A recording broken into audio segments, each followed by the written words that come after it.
어하 우리 번님네야 우리 본향 찾아가세. 시원하죠? 네, 아유, 시원하게 좋습니다. 이게 저 이제 소설을 쓰다 보니까 이런 계곡 같은 데 이렇게 성지 와서 보고 이렇게 들으면 한 뭐 160년 전으로 들어간 느낌도 가끔 들거든요.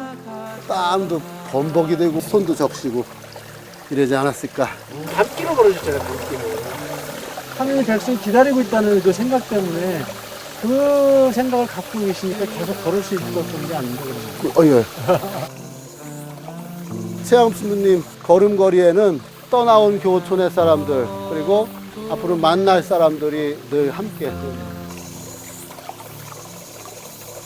당인 사제로서의 소명의식도 참 컸지만 그게 우리 한국 사람의 그게 뼈까지 스며드는 그 정이 참 많으셨던 것 같아요. 정으로 말할 것 같으면 김대건 신부님의 서한보다 최양호 신부님의 서한에 정이 철철 넘쳐요.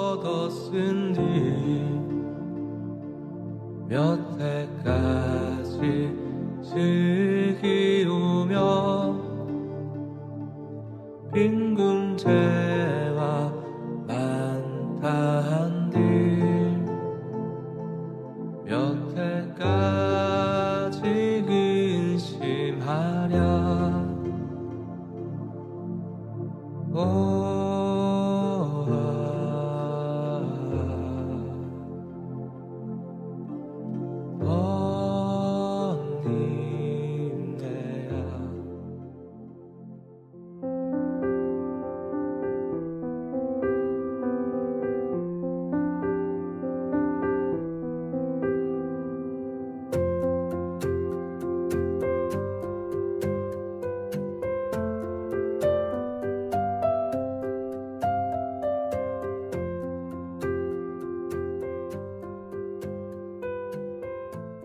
여기서 보면 간헐제가 직통으로 보여요. 포졸들이 이제 저기 언양 시내 읍내에서 떴다. 보이지, 그래서 그러면? 일로 오면 거가 우리가 먼저 보는 보이잖아요. 거지. 이쪽에서 먼저 보는 거고 이 중요하네. 앞에가 이렇게 바위로 우거져서 천년의 요새인 거예요. 여기서. 최영업 신부님의 마지막 편지를 이제 중림굴에서 쓰신 거잖아요. 지금 상황이 경신박해 때문에 많이 어려운데 12년 동안 전국을 누비고 다니셨는데 지금은 맨 끝까지 몰려왔는데 더 이상 당신이 갈 데도 없고 이게 마지막인 것 같다. 마지막 4개월을 이제 정리하셨을 거라고 생각이 돼요.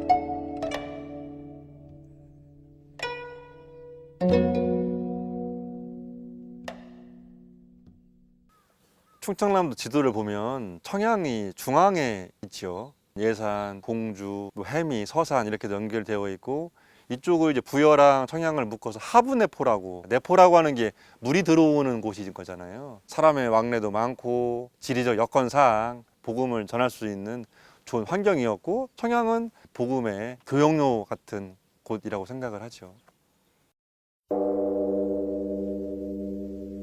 맨 처음에 최씨 가문의 신앙을 받아들이신 분은 증조부 최한일이라는 분이 이존창 루도비크에게 세례를 받으면서 최씨 가문의 신앙이 시작되었고, 최한일 분이 최인주를 낳았고, 또 최인주 분이 최양업 신부님의 아버지이신 최경환 프란치스코를 낳았고, 최경환 프란치스코 성인이 이성래 마리아를 만나서 6명의 아들을 두었는데 첫 번째 아들이 최양업 토마스 신부입니다. 1821년 최양업이 태어나면서 그의 집안은 4대에 걸쳐 천주교 신앙을 이어가게 되었다.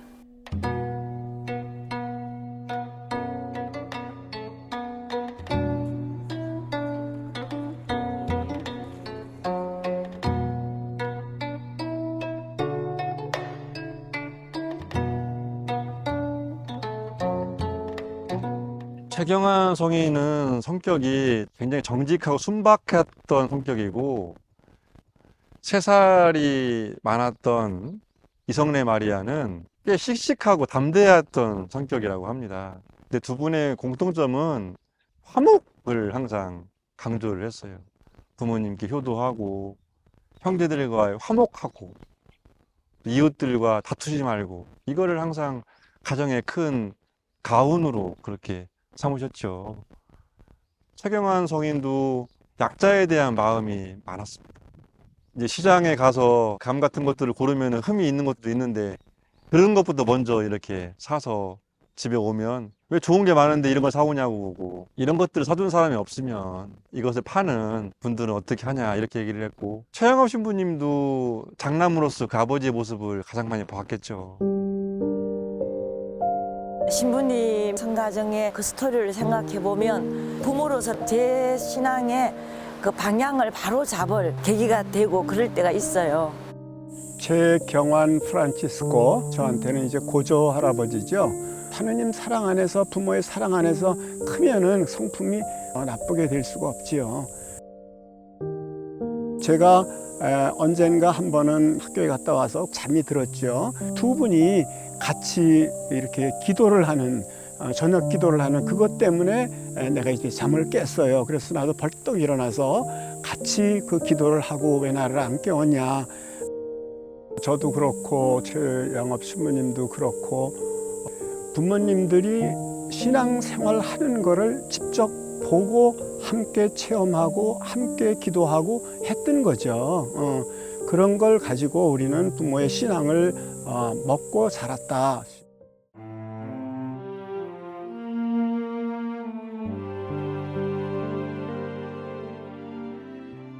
당시에 우리나라의 양반들은 중국으로 유학을 갔습니다. 유학을 가서 새로운 문물을 받아들이는데 서양의 학문을 배우는 과정 속에서 양반들 중심의 천주교가 전파되는 겁니다.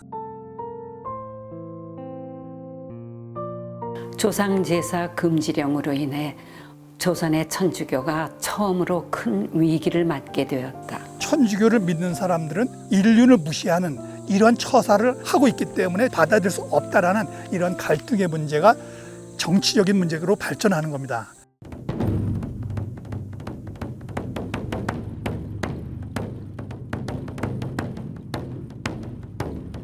조선의 교회 지도자들도 대부분 박해에서 다 돌아가셨죠. 그래가지고 생각한 끝에 신앙생활은 해야 되겠다. 박해를 피해서 어디로 갔냐면 인적이 드물고 사람 눈을 피할 수 있는 깊은 산속으로 숨어드는 거죠. 자기들이 모여서 형성한 교우촌에서 신앙생활을 하면서 살기 시작하죠. 전 세계에서도 큰 유래를 찾아볼 수 없을 정도로 이 교우촌 형성 시기라고 보면 좋을 것 같습니다.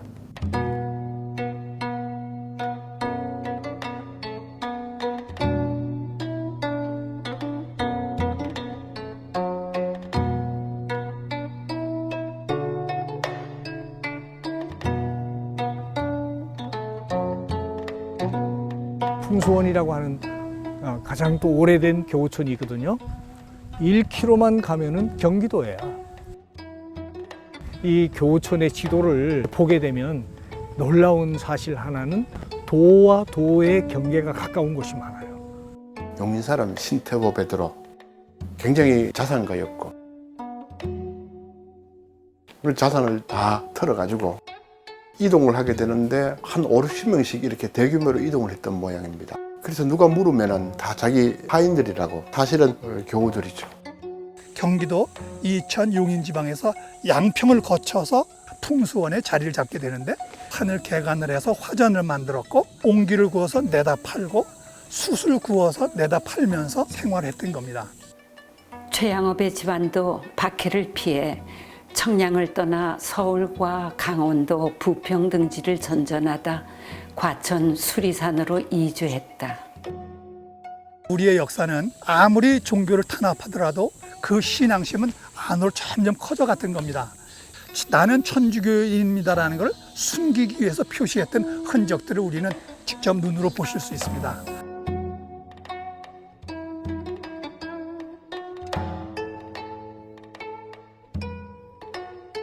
(1801년) 조선의 첫 외국인 사제 주문모 신부가 순교하자 방인 사제의 필요성을 절감하고 사제 교육에 나섰다.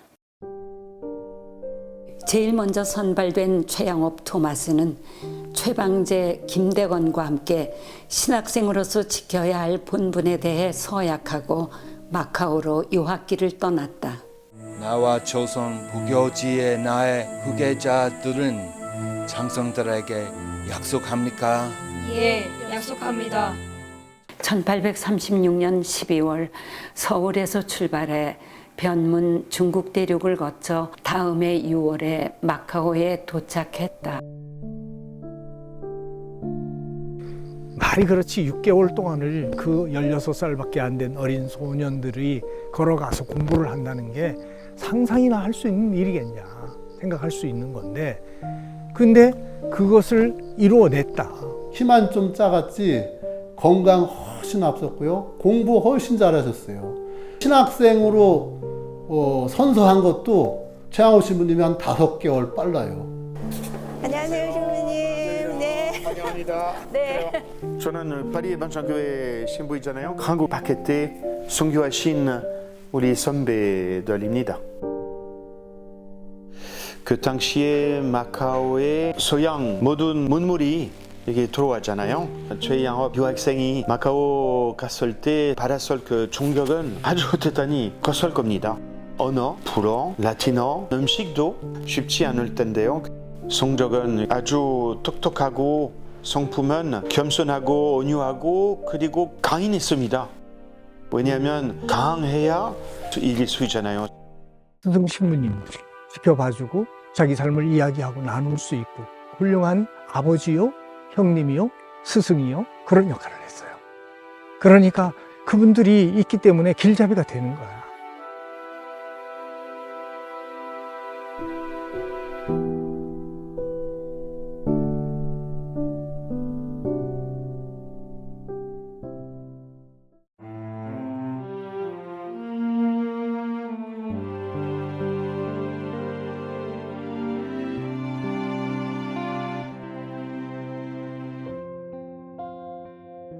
그의 첫 번째 서한은 동료 김대건이 구남 에리고노를 타고 먼저 마카오를 떠난 뒤부터 시작한다.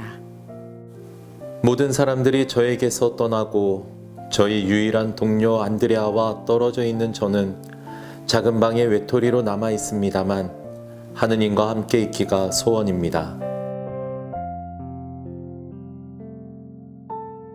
김대건을 뒤따라 떠난 최양업의 첫 번째 귀국길 탐색 여정은 아쉽게도 백화점에서 중단되고 말았다.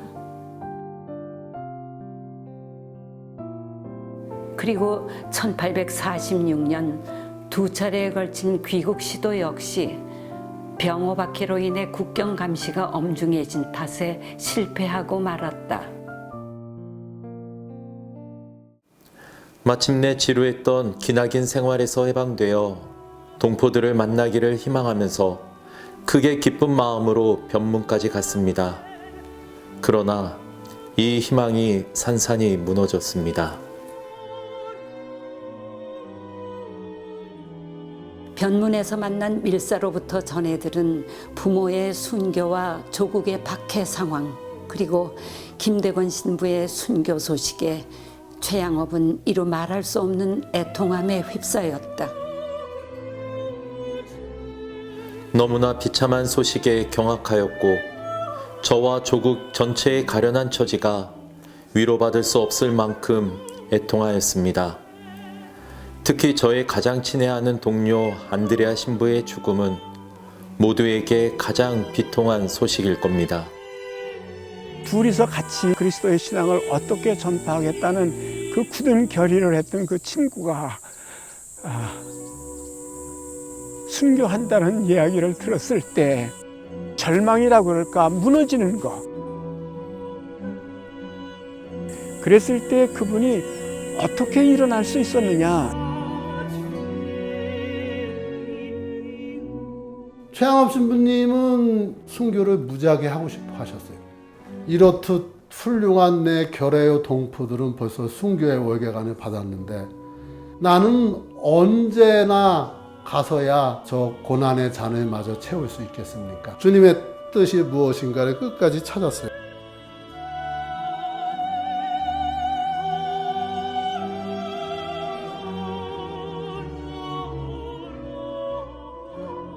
그 양반이 기도하는 게 그거야. 이렇게 천한 것 아버지의 뜻대로 사용할 수 있으면은 저는 그것으로 이렇게 족하다.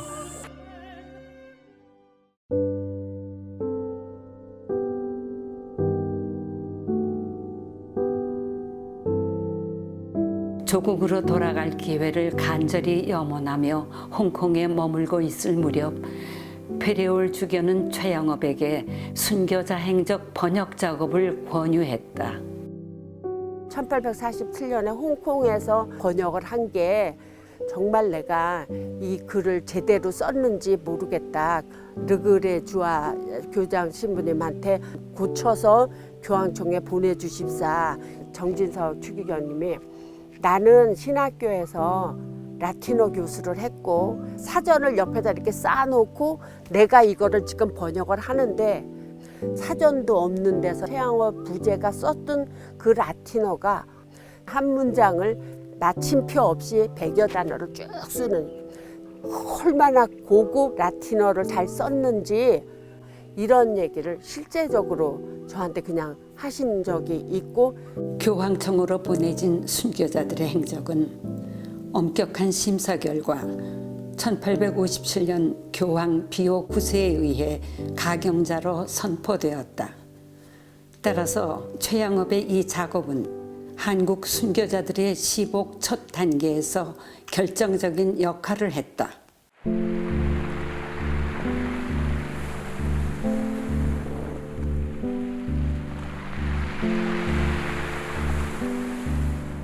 하루하루 프랑스 배를 기다리며 조선에 들어가는 길을 다시 찾아보려 합니다.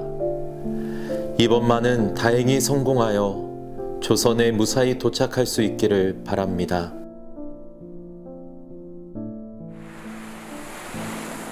그러나 프랑스 배는 조선 앞바다에서 심한 돌풍을 만나 고군산 근처에서 좌초해 신치도에 상륙할 수밖에 없었다. 최양업 신부님이 눈물을 그냥 펑펑 그냥 흘렸던 적이 있어요. 정말 헤엄쳐서 가도 될 만큼 고국이 바로 코앞이에요. 근데도 함장이 허락을 안 해주는 거예요. 참 안타까웠을 것 같아. 조선의 상황이 얼마나 열악하고 그런데 막 갈 수가 없으니까. 천신만고 끝에 가까스로 여기까지 왔는데 부득이 상해로 되돌아가게 되어 저도 모르게 눈물을 줄줄 흘렸습니다. 당신이 삶 속에 그야말로 이끄심을 따라서 산 것이지 한 번도 자기가 원하는 대로 이게 이대로 되어지질 않았어요. 그래서 편지 속에 계속 섭리를 얘기하시거든요. 절대적으로 하느님께 의탁할 수밖에 없어요. 우리는 아직도 희망을 잃지 않고 아직도 낙담하지 않습니다. 여전히 하느님의 자비를 바라고 하느님의 전능하시고 지극히 선하신 섭리에 온전히 의지하고 있습니다. 최양업 신부님의 현지에서 제일 많이 나오는 표현 중에 하나가 자비로우신 하느님 아버지. 그런데 최양업의 현실은 어땠느냐? 무자비했어요. 자기가 믿는 하느님은 자비로우신 분인데 실제 현실은 무자비하니까 최양업은 어떻게 극복을 하느냐, 어떻게 승화시키느냐. 여기 무자비한 만큼 반드시 조금 후에는 훨씬 더 좋은 것을 주실 것이다. 끝까지 믿으셨기 때문에 어떤 상황에서든지 마음의 평화를 잃지 않고 온유하셨던 거예요.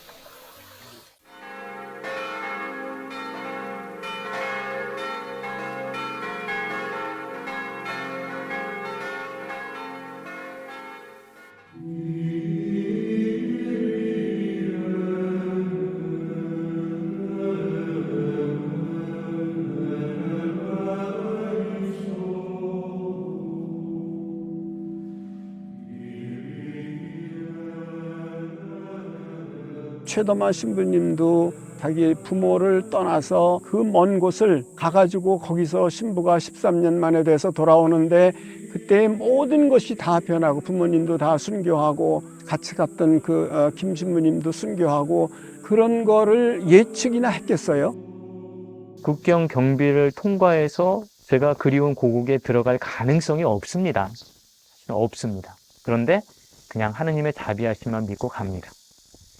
우리는 가능성을 따지잖아요. 저도 가능성 따집니다. 엄청 많이 따져요. 최양호 신부님은 우리처럼 머리로 계산하고 퍼센트를 따지고 계획을 하신 게 아니라 그냥 가십니다. 뭘 믿고 가느냐면 하느님의 자비하심을 믿고 갑니다. 최양호 신부님의 희망은 하느님의 자비였습니다. 5번에 걸친 귀국의 시도 끝에 한국을 들어오시게 됩니다. 엄동설 안에. 한겨울 혹한의 칼바람을 뚫고 조선 문턱에 다다른 최영업 신부는 부푼 열망을 안고 얼어붙은 땅을 걸어 꿈에 그리던 조국의 영토를 밟았다. 1849년 말 한국에 들어오셔가지고 이거 충청도 페레올 주변에 계시는 데로 가시잖아요. 그래가지고 그 주변 일대를 다 돌아다니십니다. 49년에 철종이 임금이 되셨으니까 최양업 신부님도 49년도 말에 조선에 사제가 돼서 입국했으니까 거기 같이 가는 거죠. 정치는 혼탁했고 기강은 문란해져 탐과 놀이가 늘어 백성은 도탄에 빠지게 되었다. 비옥했던 삼남지방은 그 어느 곳보다 착취의 피해가 컸다. 표현할 수 없을 만큼 망가져 있다. 견디다 못해가지고 외부로 표현되고 폭발하는 것이라고 볼 수가 있다면 화산이 폭발할 때 밑에는 뭐가 있어요? 더 큰 용암이 끓고 있는 거잖아요. 홍경래의 난부터 시작해가지고 진주 밀란, 홍학 농민 운동까지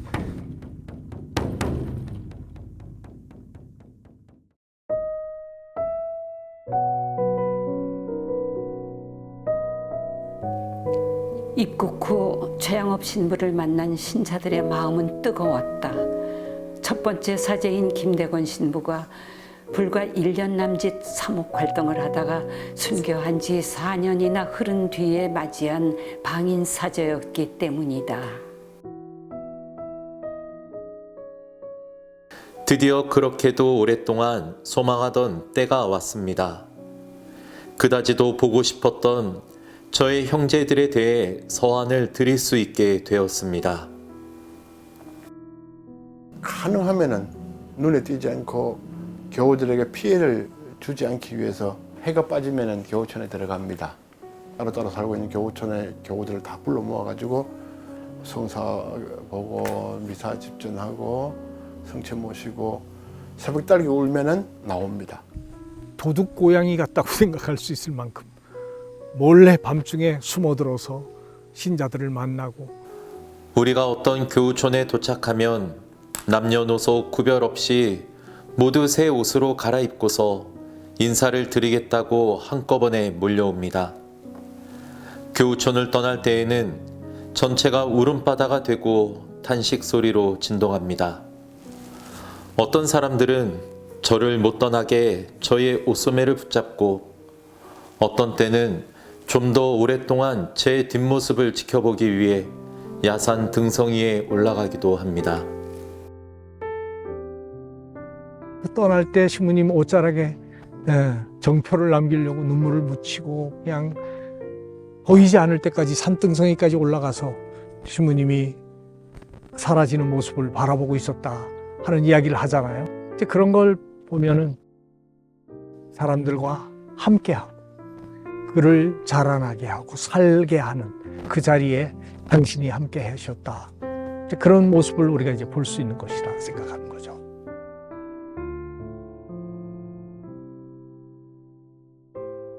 신자들은 모두 경작할 수 없는 험악한 산속에서 살아갑니다.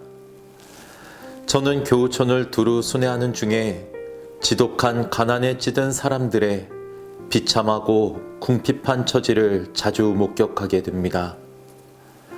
저들은 포악한 조정의 모진 학정 아래 온갖 종류의 가렴주구에 시달리며 도저히 헤어날 수 없는 비참한 공경에 빠져 아주 조그마한 자유조차 없습니다.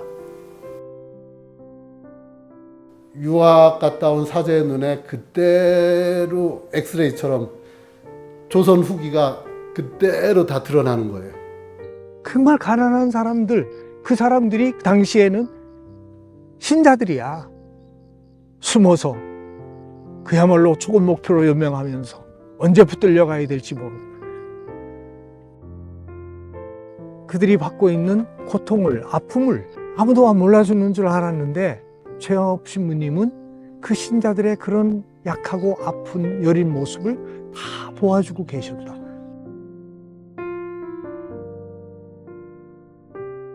최영업 신부의 여정에는 시련과 슬픔, 고뇌와 아픔이 항상 함께했다. 아무것도 해줄 수 없는 자신의 한계와 부족함을 한탄했고 고통받는 교우들에게 조금이라도 더 가까이 다가가려 애썼다.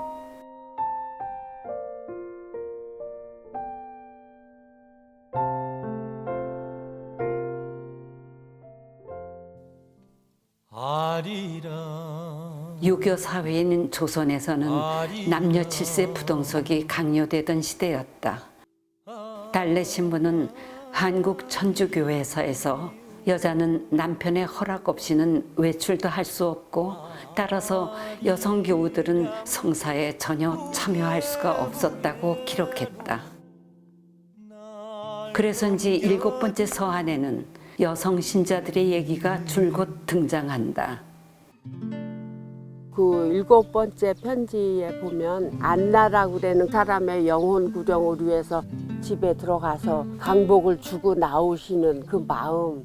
최영업 신부님은 마치 요즘 말하면 007 작전처럼 그 안나 자매님한테 성사를 내가 줄 시간이 없으니 미리 고해성사 그 제 항목을 쪽지에 적어라. 그 다음날 최영업 신부님은 다시 그 그늘에 쉬어가는 객처럼 이렇게 앉아있고 정탐자가 가서 쪽지를 받아와요. 그리고 지금 집안에는 아이들밖에 없다는 얘기를 해요. 그래서 최영업 신부님은 재빨리 뛰어가서 타재경만 이어주고 성체를 영해주고 도망치면서 하느님 감사합니다 하면서 최상의 감사를 드렸다는 걸 정으로밖에 풀 수가 없을 것 같아요.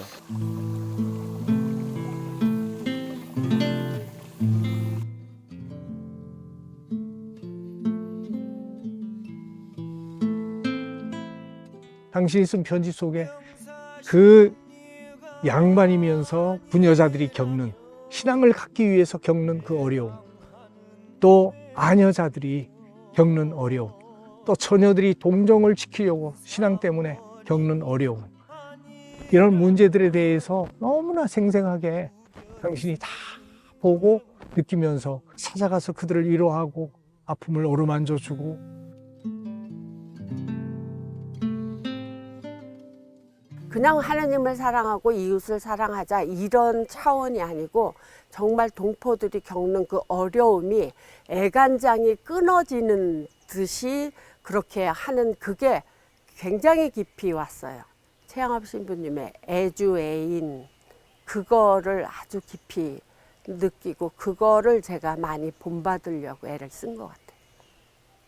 신부님 어려운 시간 내주셔서 감사합니다. 아이고야. 감사합니다. 탄광촌에서 생활을 할 때였는데, 근데 이제 아침에 그 동네 길을 산책하면 집집마다 밤새도록 다 탄 연탄재를 길바닥에 그냥 갖다 놔. 다 버리는 거지. 그런데 문득 어느 날 그 연탄이 나한테 한마디 하는 것 같아. 내가 이렇게 다 하얗게 된 거는 다 타서 그렇다. 근데 너도 머리가 허연데 너도 탔냐? 근데 난 탄 게 없어. 생각해 보니까.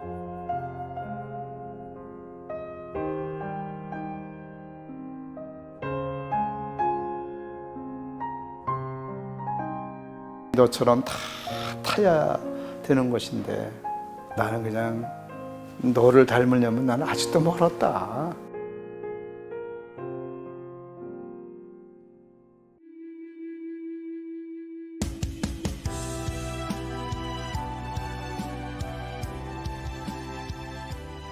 최양업 신부는 3년 동안 베티에 머물면서 한문 기도서와 교리서를 한글로 번역했고 누구나 외우기 쉽도록 한글 천주가사를 지어 널리 보급하였다.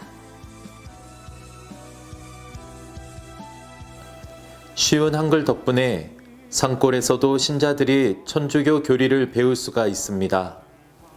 우리나라 알파벳은 10개의 모음과 14개의 자음으로 구성되어 있어 아주 쉽게 글을 깨칠 수 있습니다.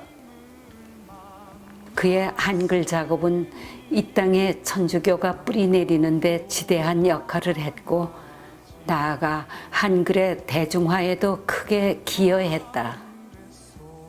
한글 궁체거든요. 이거를 쓰는 기간은 12년 조금 넘은 것 같죠. 최양호 신부님은 조금 더 남들보다 일찍 만났다고 하는 표현이 맞을 것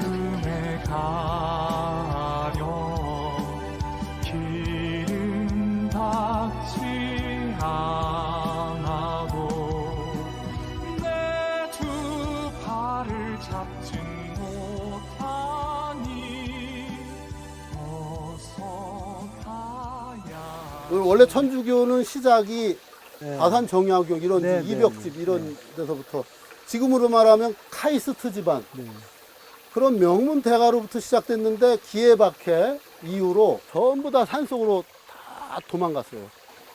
산속에 뭐 선생님이 있나 한문책이 있나 서당이 있나 그리고 성경이 있나 교리서가 있나 무학 문맹자 투성이에요.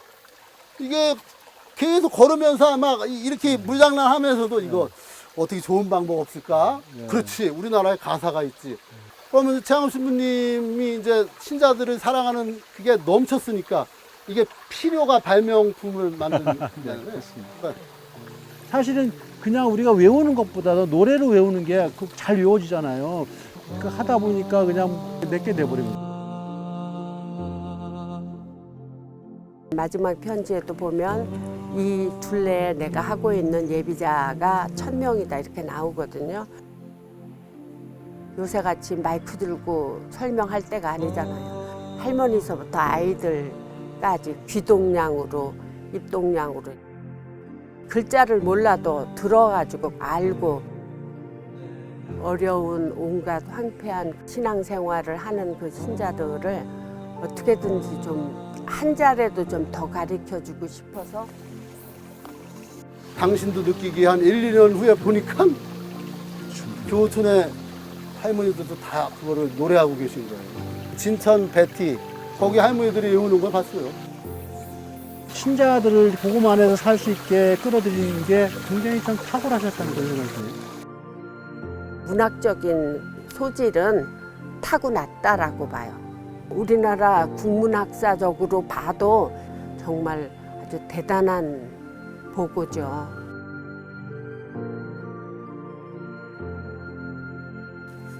최양업 신부의 천주가사는 한국 천주교의 토착화의 밑거름이 되었다.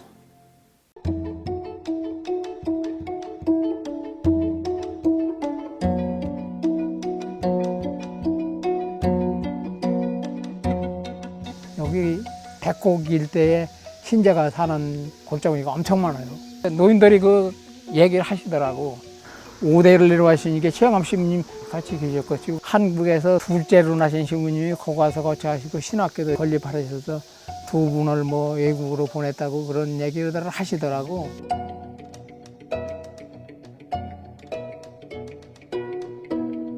이 자리가요. 베티에서는 그 어떤 자리보다 중요한 자리입니다. 우리나라 최초의 신학생들을 가르쳤던 장소예요.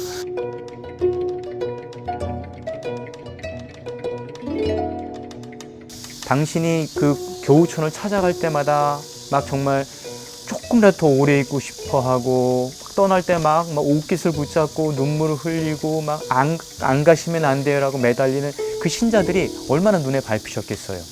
혼자만의 방인사제였으니까 신학생 양성에 그토록 애를 쓰셨던 거라고 생각이 들어요. 아, 신부님 직접 포크레인을 하실래요? 반갑습니다. 최양호 신부님께서 사실 베티에서 신학생들을 가르쳤었어요. 그 신학생 중에 하나가 우리 김사도요한인데 그 김사도요한을 말레이시아 페낭으로 보낸 거거든요. 김사도요한에 대한 성품에 대해서 지도 교수님에게 이렇게 라틴어 원문으로 이렇게 써놓은 게 있어요. 한 문장이.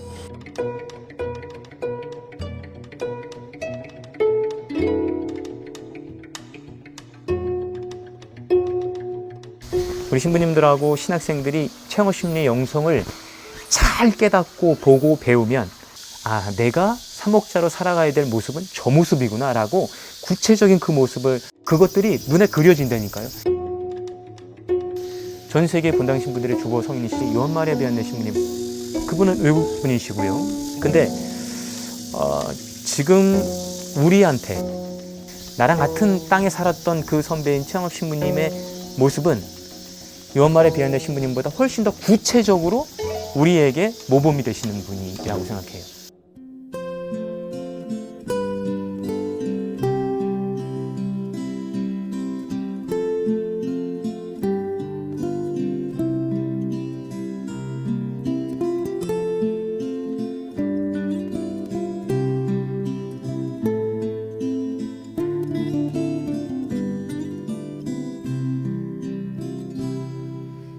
당신이 걸으신 십자가의 길, 말 없는 어린 양처럼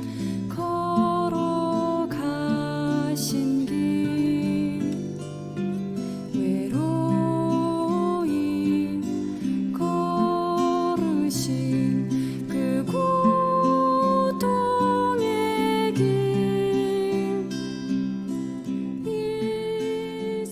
12년 동안 걸으셨다는 거잖아. 어디 다니셨냐? 아, 여기 지도 있다. 남한 전체가 지금 신부님이 거의 다 사목지인데? 우리처럼 이렇게 낮에 걷는 것도 아니고 또 밤에 몰래 걸리면 안 되니까. 지역적인 박해다 보면 강원도에서 박해하는 것이 충청도는 안 해요.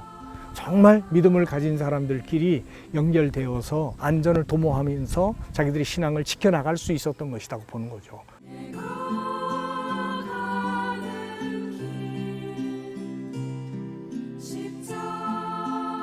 서양 선교사들이 선뜻 가기 힘든 험준하고 외진 곳도 마다하지 않고 끊임없이 교우천을 찾아다닌 흔적을 다음과 같은 서안에서 엿볼 수 있다. 사흘길을 걸어 도착한 교우촌은 조선의 알프스라 말할 정도로 아주 높은 산꼭대기에 위치한 만산이라는 곳입니다. 국도 새벽에 집을 떠나 40여 킬로를 오던 가족 일행이 불량배의 공격을 받고 구사일생으로 저녁 나절에야 공소집에 도착하였습니다. 제가 그들의 얼굴을 보고 얼마나 하느님께 가장 깊은 감사를 드렸겠는지를 상상해 보십시오.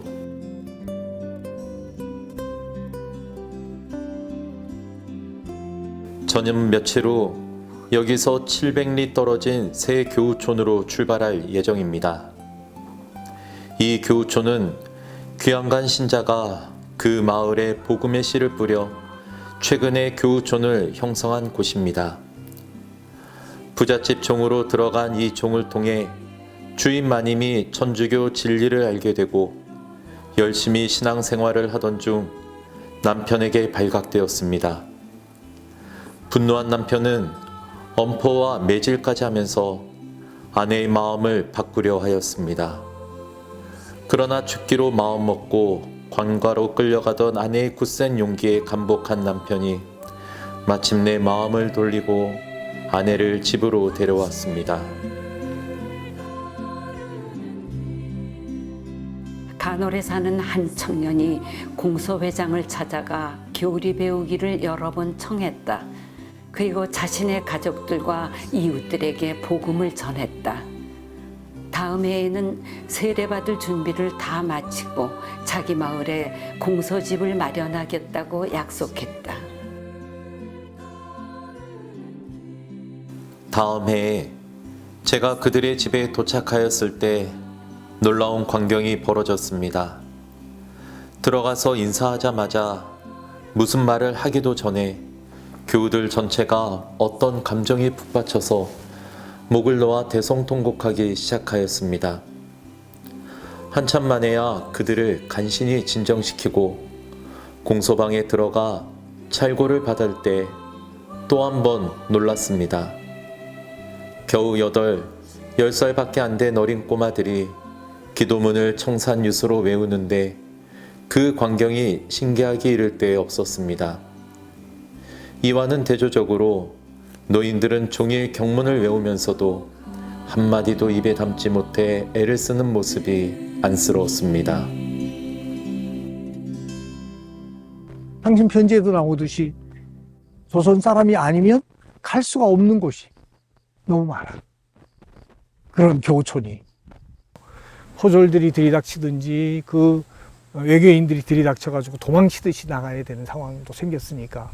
그래도 깜깜해서 보이지 않아서 그것을 다행으로 생각하고 감사하게 생각하면서 그 길을 가는. 우리나라의 정말 황폐한 그 교회 사정 속에서 실제로 127개 공소를 그렇게 다니는 그 마음도 서양 신부님도 갈 수 없고 그 산속에 한두 집이 있어도 100리 200리를 걸어가셨거든요. 위험을 무릅쓰고 신부님 한번 보려고 쫓아 나오고, 그다음에 오면 정말 온 마을이 다 환영하고, 당신 떠나실 땐 눈물 짓고 그런 신자들 보면서 성신님이 힘을 얻으셨던 거예요. 신자들의 열심을 보고 신부님이 힘을 얻었고, 그 힘으로 신자들 찾아가셨고, 그렇기 때문이거든요. 그러니까 상호 간에 어떤 그 애정이 너무 끈끈했던 거죠. 그런 신자들을 나버려 두고 당신이 어떻게, 당신 마음 같아서는 빨리 그냥 죽고 싶었을 거예요. 그렇기 때문에 그걸 견뎌내는 그야말로 어머니 같은 사랑이 당신에게서 교우들에게로, 또 이 조선 백성들에게로, 가난하고 약한 서민들, 여인들에게로, 그러니까 물감을 떨어뜨리는 건 퍼져나가듯이 퍼져나가고 간다.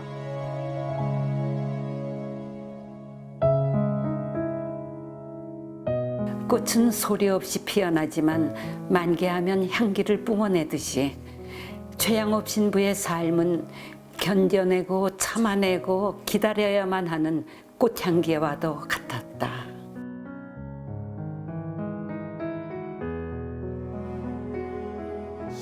인간이 언제 가장 행복할까요? 아마도 내가 사랑받고 있다고 느낄 때 가장 행복하지 않을까요?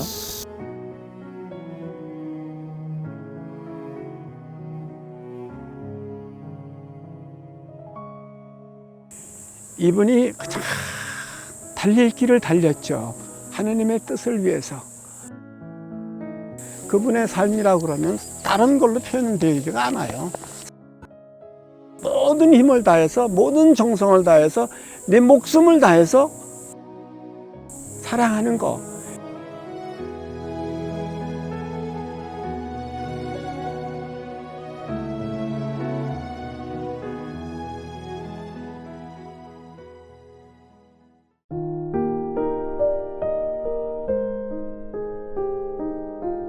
고등학교 때 제가 방학하고 집에 왔는데 아버지가 소르다가 밭을 가시더라고.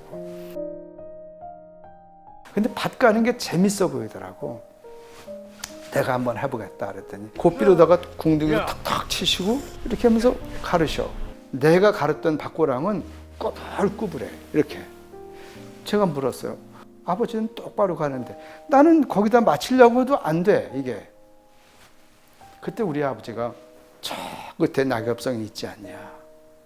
밭을 갈면서 여기도 보고 거기도 봐라. 저걸 보면서 이걸 보면서 가면 똑바로 가를 수 있다. 밭을 가는 이것은 현실이고 흔들리지 않는 그것은 인생이 살아가면서 어떤 것이든지 변함이 없는 거 하느님으로 생각이 들더라고.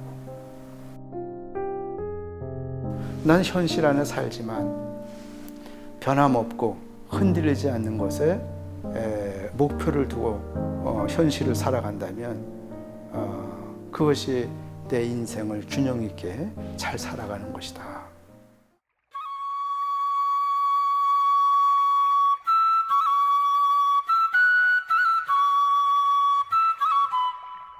그 양옆으로 알프스 같은 산들이 삐쭉삐쭉 솟아나 있고 그 산 자락마다 들어가 보면 다 교우들이 둥지를 틀고 신앙생활을 하고 있죠.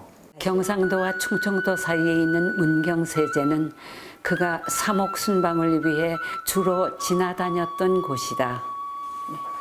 험준한 산길을 오가느라 몸은 점점 지쳐갔지만 골짜기마다 숨어 자신을 간절히 기다리는 신자들을 생각하며 그는 걷고 또 걸었다.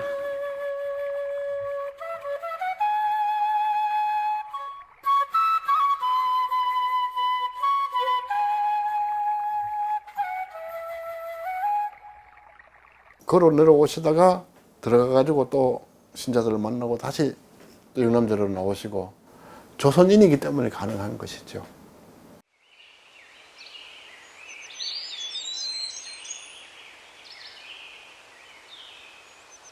이제 여기 몽해묵은 다른 길이 없어요.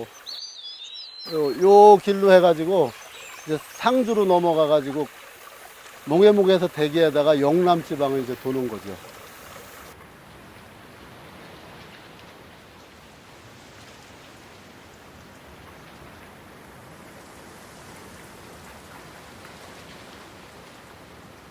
단순히 그 힘든 길은 가고자 하는 희망만 갖고는 어려웠을 거라고 생각해요. 하느님 일을 한다는 그 소명의식을 갖지 않으면 그 기진한 몸을 끌고 넘지 못했으리라고 생각합니다.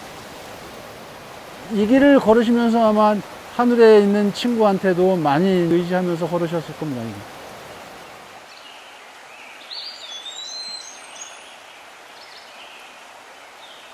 와, 그 옛날 체험하신 분 생각하면 힘들다고 얘기할 수도 없고 그냥 그때 생각하면서 묵묵히 여기까지 걸어왔네.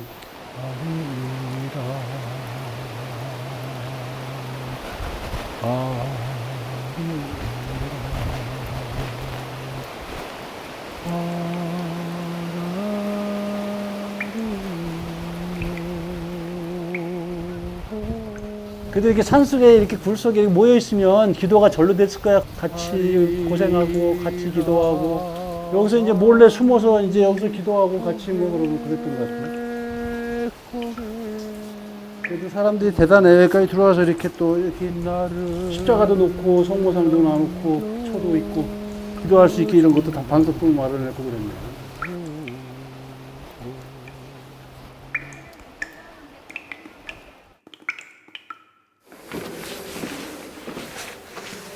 이건 뭘까? 조선 소년들의 목소리가 매우 쉰 목소리이고 음정도 전혀 맞지 않았기 때문에 이를 고쳐보려는 생각으로 음악을 배우게 됐었다는데? 그래가지고 30프랑짜리 송금분을 사서 보내달라 했구나. 근데 신부님이 또 계몽주의자라고 하셨더라고.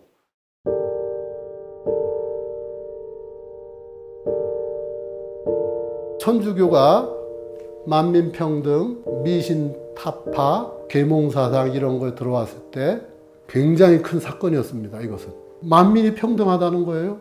양반들이 볼 때는 아주 위험한 집단이었지만 백성의 입장으로 봤을 때는 이것은 뭐 강렬한 빛이었어요. 현재 조선의 양반 제도는 비참한 백성들을 더욱 비참해지도록 내리누르는 사회구조입니다. 사람을 등용할 때 출생 성분을 따지지 않고 재능과 인격만 평가하여 등용한다면 고질적인 신분 차별은 저절로 쉽게 시정될 수 있습니다. 양반 제도를 폐지해야 된다. 정말 처음으로 우리나라에서 공개적으로 부르짖는 최영업 신부님이 이 땅에서 하신 일이 바로 그거라는 거죠. 자유에 대해서, 평등에 대해서, 인권에 대해서 얘기를 해요. 그 조선사회에 누가 인권을 얘기해요? 아무도 없었어요. 도대체 다른 나라는 인종이 달라서 노비를 팔아먹는다고 치자. 근데 조선은 똑같은 민족끼리 물건이에요, 물건. 예를 들어서 여자종이 쌍둥이를 낳으면 제일 기뻐하는 사람이 누구냐? 그 집 양반이에요. 재산 증식이 2배로 됐다고. 절대 일하지 않으면서도 먹고 사는 재주가 있는 사람들이 양반이거든요. 그게 뭐겠습니까? 수탈이지. 등쳐먹고 막 협박하고. 그런 거를 아주 적나라하게 쓰셨죠. 그 동시대의 사람들 속에서 이런 신분 계급제에 의해서 차별받는 사람을 평등하게 사람답게 살아갈 수 있도록 이끌어주신 분은 최영업 신부입니다. 어떻게 보면 조선시대의 최고의 선견자예요. 한국 교회에 당을 만들어 놓고 그렇게 열심히 하고도 그게 드러나지가 않았다. 그런데 그런 얘기는 우리가 할 수 있는 것이 아니라는 생각이 들어가요. 왜냐 그러면 진정으로 주인 모습이고 정말 하느님의 끝뜻을 하느님의 사랑 안에서 이렇게 실현하는 사람들을 어떻게 우리가 세상적으로 그걸 이야기하고 평가를 할 수 있겠느냐.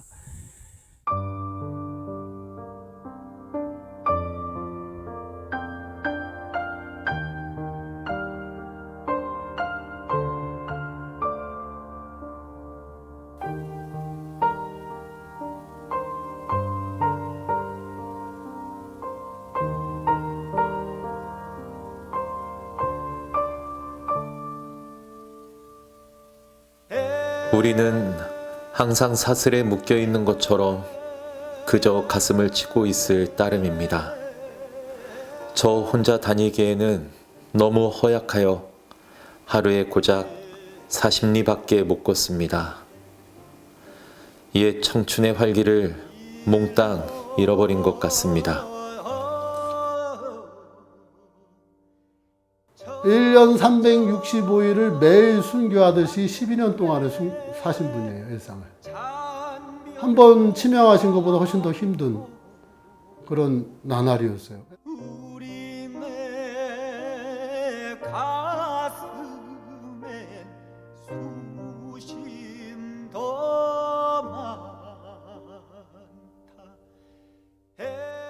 박해시대라면 자기 목숨을 바치는 증언을 해야 되지만 지금 박해시대는 아니니까 상황이 바뀌었어요.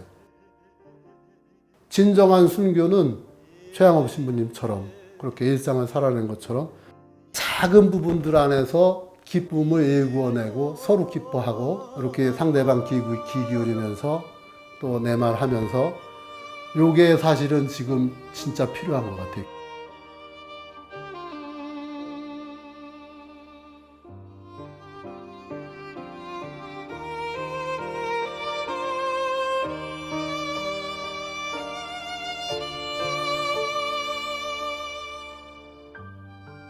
이 경신박해는 1859년에서 60년 사이에 규모로 봐서는 전국 규모인데요. 실제로는 경상도 남부지방, 그러니까 울산, 원양 여기하고 또 이쪽 북부지방 충청도 일부하고 거기서 일어난 박해가 경신박해입니다.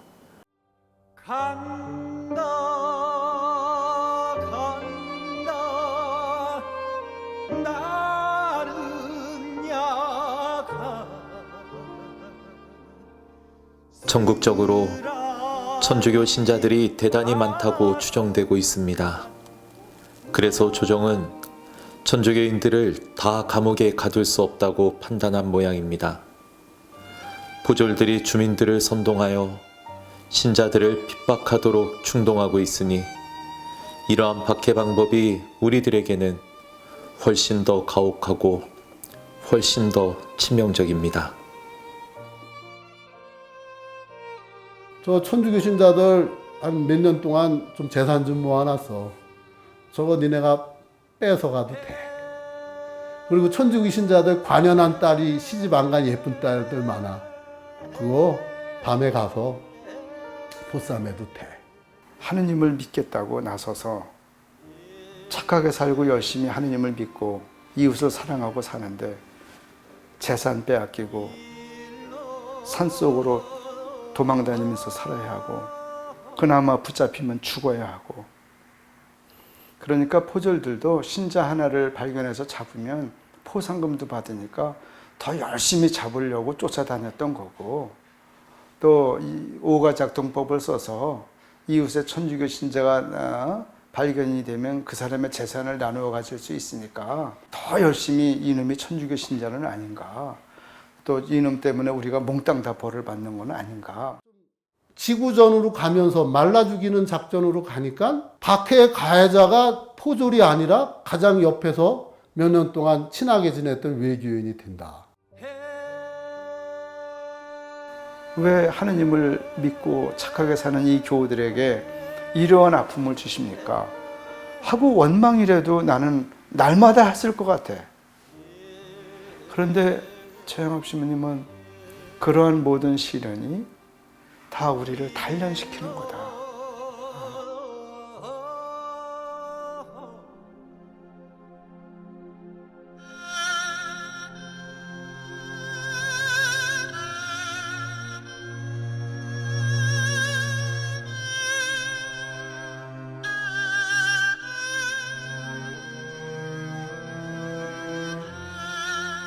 최영업 신부님도 삶이란 무엇이고 죽음이란 무엇인가, 영생불사라는 것은 또 뭔가 길을 가시면서 인간적인 고뇌가 따랐을 겁니다. 혼자 속 끓이고 다시 일어나서 또 가고. 그분의 삶 속에 누가 있냐 하면 아버지 어머니가 있어요. 그리고 가장 절친했던 김대건 신부님의 순교가 있어요. 당신만 혼자 살아라. 주변에 그야말로 잘 알고 친했고 가깝고 그랬던 사람은 다 떠나갑니다. 지금 자기가 겪는 고통이라고 하더라도 그거는 이거에 비하면 아무것도 아니다. 자기는 그분들이 간 길을 따라갈 수 있는 어떤 공적도 자기는 세우지를 못했고, 그랬으니까 아주 그 비천한 자기의 모습, 그런 모습을 자기가 이렇게 고백을 하잖아요. 홀로 거기에서 어떤 그 어둠에 갇혀서 그 절망 속에서 이렇게 그 눈을 들어서 하느님을 외쳤을 때 그 모습, 이렇게 가끔 저는 상상을 하거든요. 처음에는 나도 그거를 그 생각을 하지도 못했는데 이게 편지 보고 저는 울면서, 정말로 울면서 그 생각을 했어요. 어디에서 이분은 이걸 받았을까? 붙잡을 게 없었어요. 하느님 말고는. 그러니까 죽음조차도 이제 두렵지를 않아. 죽음을 바라볼 수 있는 것은 십자가거든. 김대건 신부님과 최영업 신부님 그리고 수많은 순교자들이 가졌던 신앙은 자기 십자가를 지지 않고는 절대로 그 영광에 이를 수가 없다. 십자가에 힘을 달라고, 그리고 십자가에 그 지혜를 달라고, 그거를 내 마음속에 달라고 이렇게 매달리고 기도하는 거 아니에요? 그랬을 때 그 십자가의 그 힘, 그것이 뭘까? 그리고 십자가의 그 지혜, 그것이 뭘까? 그 사랑을 위해서 치러야 하는 어떤 것, 져야 하는 어떤 것, 그것을 내가 받아들일 때, 이것을 해야지 할 때 그때의 힘뿐이 아니라 자유가 오고 거기서 기쁨이 오고 이렇게 그런 것이 아닐까.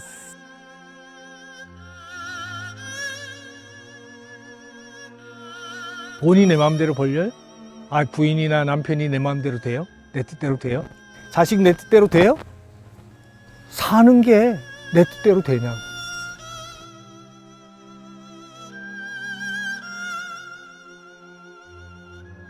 그러면 결론이 뭐예요? 내 뜻대로 되는 것은 없다는 얘기예요, 사는데.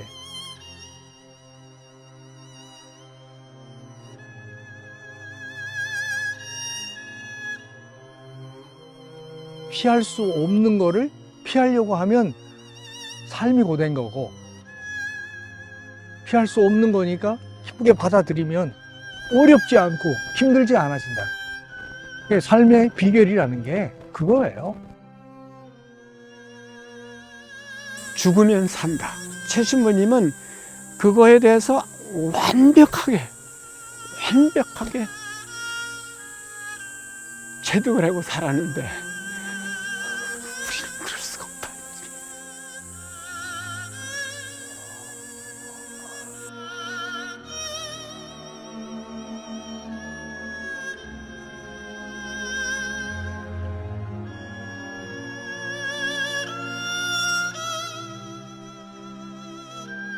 (50년) 전 9월 16일 서품 받고 17일 이 자리에서 첫 미사를 봉헌하였습니다. 그런 지가 50년이 되었습니다. 그동안 신부님이 살아가신 그 길을 노력을 했지만 전혀 근처에도 가서 닿지 못하는 50년을 다 보냈습니다.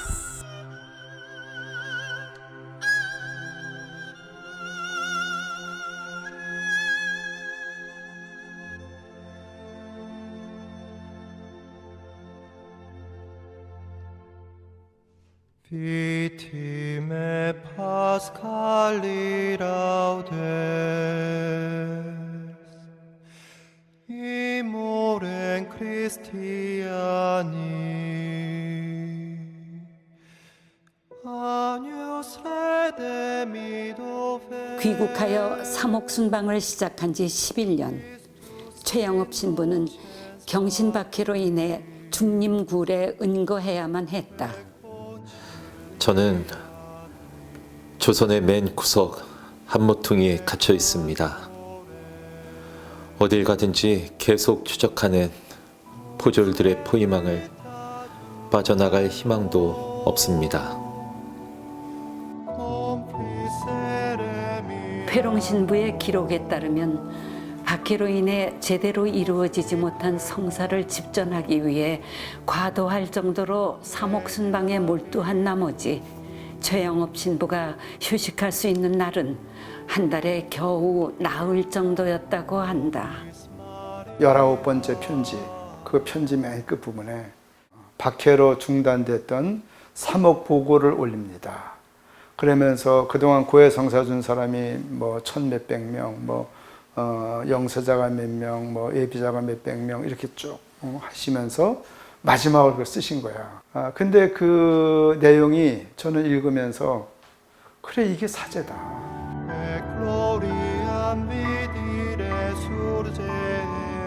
경신박해에 대한 경과 보고서를 작성하고 그것을 주교님에게 보고하기 위해서 이제 올라오다가 평소에 많이 들렸던 문경의 주막집을 거의 체력적으로 바닥이 나고 면역력 떨어지고 음식도 변변찮고 장티푸스 병을 얻어가지고 최 신부님의 위독한 사실을 통보를 받고 도착해서 보니까 아무 의식도 없고 말씀도 못 하시는데 예수 마리아 하고 계속 부르고 계시더라고요.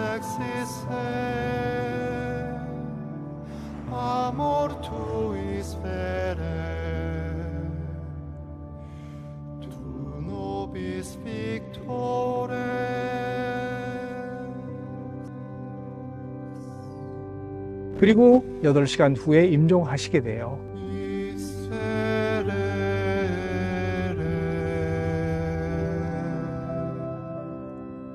사랑이라고 그러면 사랑, 그리고 봉사라고 그러면 봉사. 맨 마지막까지 가다가 쓰러지는 거기. 그럴 때 어떤 기도를 했을까? 하느님, 여기까지입니까?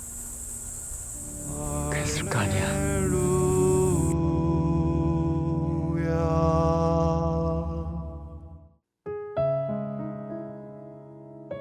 베르네 주교는 최양업 신부에 대해 굳건한 신심과 영혼 구원을 위한 불같은 열의, 그리고 대단히 값지고 훌륭한 분별력을 지닌 우리에게 매우 소중한 존재였다고 회고했다.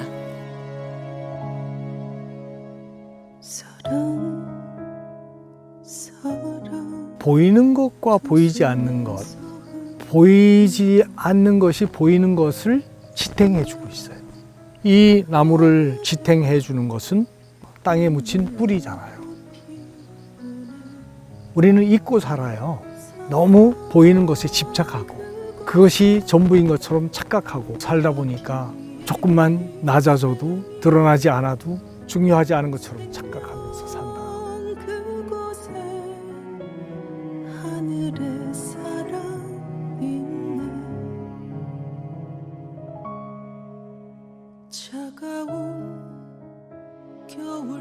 일 1등만 한다고 칭찬 듣냐?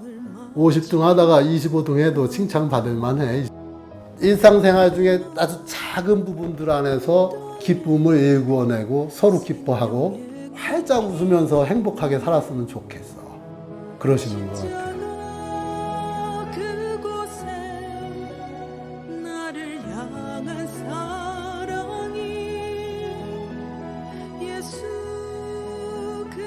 최양호 신부님도 내 한 몸이 부서지는 한이 있더라도 길을 가다가 길 위에서 죽는 한이 있더라도 그런 심정으로 아마 조선 팔도를 유랑하셨을 거라고 생각을 합니다. 나만 행복한 것이 아니라 다 같이 행복하기를 모두 꿈꾸잖아요. 여기에 있는 우리가, 내가 만들어 나가지 않으면 안 되는 겁니다.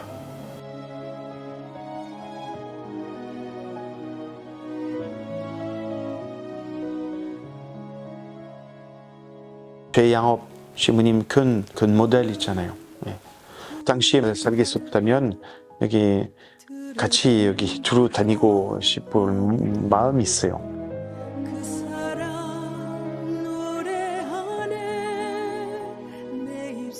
정말로 우리나라 사람들을 사랑했고 그 아픔을 공감해 주는 그래서 정말 착한 목자라고 저는 생각을 해요.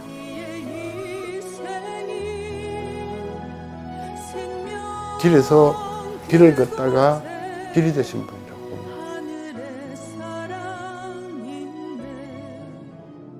이렇듯 한풍진 세계 안거할 곳 아니로세 인간 영복 다 얻어도 대건아, 밀어붙여.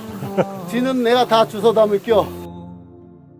김대건 신부님은 우리 한국교회 아버지 역할. 근데 우리 최양업 신부님은 정말 어머니처럼 끝까지 교회를 지키기 위해서 어떻게든지 살아남아서 하셨던 거 아닙니까? 우주간에 비껴서서 정이 뭐예요? 정이요? 정이 우리의 피와 같은 거지 우리가. 정이 무섭다 그러던데요? 사랑보다도 무섭다 그러던데요? 정이 뭔지는 모르겠는데 이 정이라는 것도 하느님 안에서 오가야지 끝까지 제대로 된 정이 오갈 수 있는 것 같아요. 아, 이렇게 물소리 듣고 그러니까 난 참 좋네요. 이게 살다 보면은 힘들 때가 많이 있는데 이렇게 앉아서 이 자연에서 그러니까 이게 바로 자연하고 내가 하나가 되는 것 같은 그런 느낌입니다.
주님 바라보